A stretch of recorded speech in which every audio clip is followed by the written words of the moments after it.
বন্ধুরা তোমরা সবাই কেমন আছো? আশা করছি যে যেখানে আছো ভীষণ ভালো আছো, আমিও ভালো আছি। তো দেখো, আমি এর আগের ভিডিওতে দেখিয়েছিলাম আমার বাবার বাড়ি ঘর তৈরি হচ্ছে, নিচে মাটি ফেলেছে আর এখন কিন্তু ঘর বানানো তৈরি হয়ে গেছে। চলো, আর এখন আমি এখানে বসে বসে করছি পেয়ারা মাখা। দারুণ হয়েছে। চলো, এখানে যেহেতু বাসটা আছে তাই আমি নিচু হয়ে যাব। বাবা,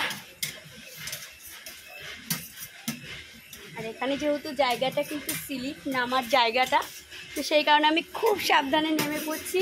আর এইখানে সায়ন দেখো পেয়ারা মাখা করছে, সস দিয়ে পেয়ারা মাখা করছে, আর সুদীপ তো ভাত খাচ্ছে। দেখতেই পাচ্ছ আমার ভাঙাচোরা বাবার বাড়ি, তোমরা সবাই জানো। আর দেখো এদিকে আরেকজন, আর আমার প্রিয় বন্ধু, আমার প্রিয় বান্ধবী, এর কিন্তু খুব মন খারাপ, তাই না? কারণ আমার দাদা আজকে আসামে যাচ্ছে, আমার বৌদিকে নিচ্ছে না। আমার বৌদিকে নিচ্ছে না বলে আমার বৌদি ব্যাগ গোছাচ্ছে, আমার দাদার ব্যাগ গোছাচ্ছে আর মন খারাপ করছে, ওর ভীষণ মন খারাপ। থাক, মন খারাপ করো না, আমার দাদা খুব তাড়াতাড়ি চলে আসবে। তো যাই হোক, চলো আজকের মতো ভিডিও এই পর্যন্তই, টাটা।